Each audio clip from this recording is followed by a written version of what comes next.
Get ready, because today we're diving headfirst into a theory that's like, I don't know, a hip-hop remix of The Crown or something. Remember how you were saying you wanted to unpack all those hidden power structures? Hmm.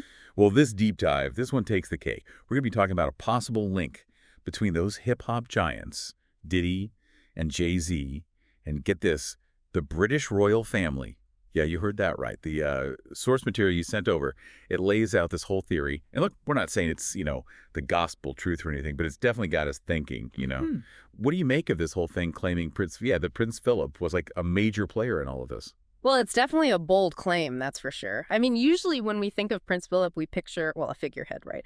But this source material, it paints him as this, shrewd operator, like someone who knew that Britain's old ways of wielding power, they were fading, especially as hip hop started taking over the world in the 90s. Yeah, you got to admit, it's a pretty wild twist. You've got the 90s, hip-hop's blowing up everywhere, and then this text comes along and suggests that the royals were actually looking for ways to, tap into that, to control it even. It really makes you wonder, if we just, for a second, take this whole narrative at face value. Someone like Prince Philip, so tied to the old world order, he might have seen hip-hop as more than just, a cash cow. It was a way to stay relevant. Imagine that. British influence wasn't about colonies or trade routes anymore. It was about dictating what was cool, what shaped, youth culture across the globe. They wanted a piece of the whole hip-hop kingdom for themselves. Yeah. And then we get to this supposed meeting in Switzerland back in '97. According to all of this, Diddy, then, up-and-coming Jay-Z, and some members of the British royal family all end up in the same place at the same time. And this is where we got to put on our skeptical hats, right? The text says this meeting was no accident, that it was all planned out, a meeting to, let's just say, explore some mutually beneficial opportunities, right? But the big question is, where's the proof?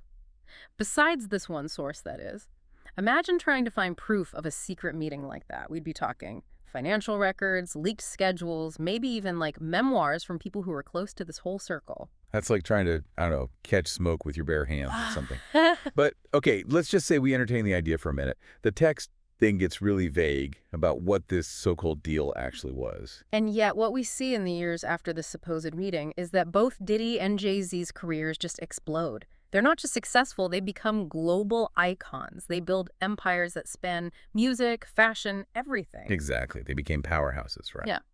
So is it just their talent, their business sense, or did this alleged royal connection, with all its resources and influence, play a role? It's how do I put this? It's like trying to figure out if a tree grew so fast because of the soil, or because someone snuck in some super fertilizer that nobody knows about.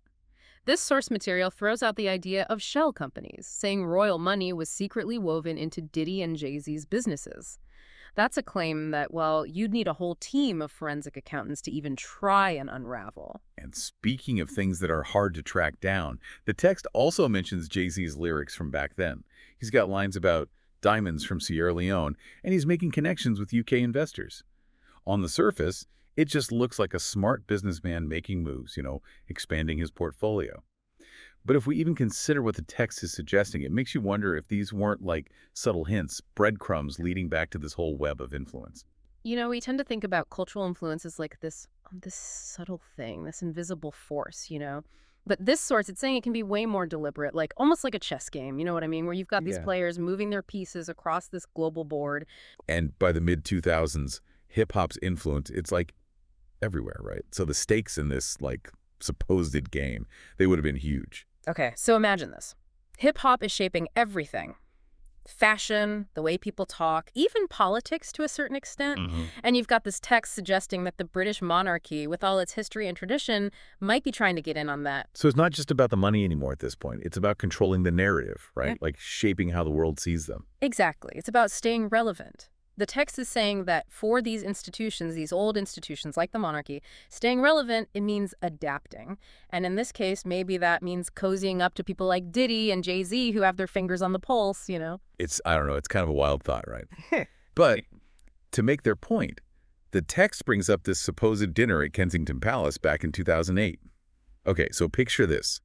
Jay-Z and Beyonce, at the top of their game, they're having dinner not just with royalty, but with these high-ranking government officials, these shattery financiers. The text makes it seem like this clandestine meeting, the intersection of entertainment, politics, and global power all in one room. Okay, I gotta ask, what was on the menu? Did they have a secret handshake? This is serious intrigue. Well, the text doesn't get into those specifics, unfortunately, but it suggests this dinner, it was about getting Jay-Z's foot in the door in Europe. Yeah. Solidifying him as this global icon. With, of course, the implicit support of the British establishment. Right, exactly. It's painting this picture of an arrangement where everyone wins. Jay-Z gets access to new markets, new audiences, the whole 9 yards, and the powers that be, they get to use his influence, especially over young people. But okay, let's play devil's advocate here for a second. Even if this dinner happened, is there anything besides this text saying it was anything more than just a social thing? Maybe someone just thought it'd be cool to invite some interesting people to dinner. See, that's the kind of critical thinking we got to do here. It's easy to get caught up in the story, but we got to ask ourselves, what else could have helped Jay-Z become so globally famous? Were there other events, other deals that actually mattered more? It's like solving a mystery, isn't it? Yeah. We had this one clue, this dinner, but we need more pieces to really see the whole picture. Exactly. And this is where things get even more complicated because as we move into the 2010s, the text starts saying that the relationship between Diddy, Jay-Z, and this whole alleged web of influence, it starts to fall apart. Wait, so it wasn't all champagne and roses? Not exactly. What the text is saying is that there was a price for this supposed deal, for this success, and Diddy and Jay-Z were starting to realize what that price was. They're like at the top, Mhm. right? But they might be stuck in this deal, this situation they can't get out of. Yeah, like they're on this tightrope between, like you said, massive power, but also maybe being controlled. And the text is saying that by the 2010s, it finally hit them both. Know what this whole alleged deal really cost. Imagine that, though. You get to the top, you have everything you ever wanted, but then you realize you might not be calling the shots in your own life, your own career even.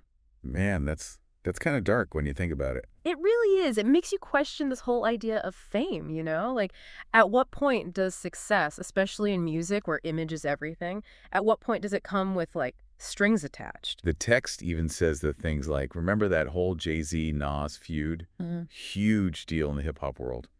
They're suggesting even that might have been, orchestrated to keep Jay-Z in line, to distract from something bigger going on. That's a bold statement for sure. And we got to be careful about, saying someone did something for a specific reason without having, solid proof. Oh, absolutely. Yeah. But it does get you thinking, right? Yeah. About the stories we tell, the narratives we're given, and who's really behind them, shaping them. It's like a magic trick, You're so busy watching the show, the illusion, that you miss the strings, the ones actually making it all happen. And get this is where the text goes even darker, talking about some of the biggest tragedies in hip-hop.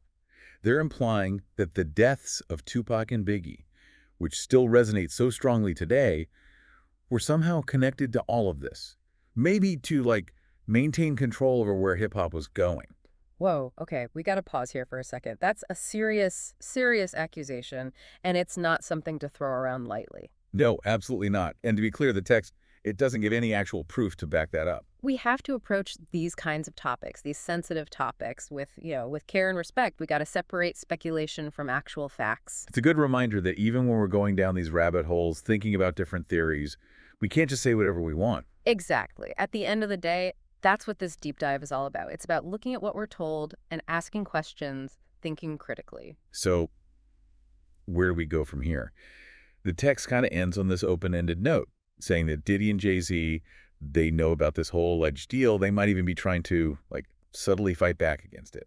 Maybe the biggest takeaway is this. Next time you see someone like that, a huge musician, a global brand, anyone at the top of their game, remember this story. Even if you don't believe every single detail, it makes you think, right? Power works in weird ways, behind-the-scenes ways. It's like they say, once you see it, you can't unsee it, That's it, exactly.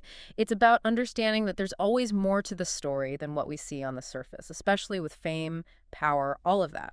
Well, this has definitely given us a lot to think about. Thanks for joining us on this deep dive, going down this rabbit hole with us. And remember, keep asking questions, keep an open mind. That's all the time we have for today. Until next time.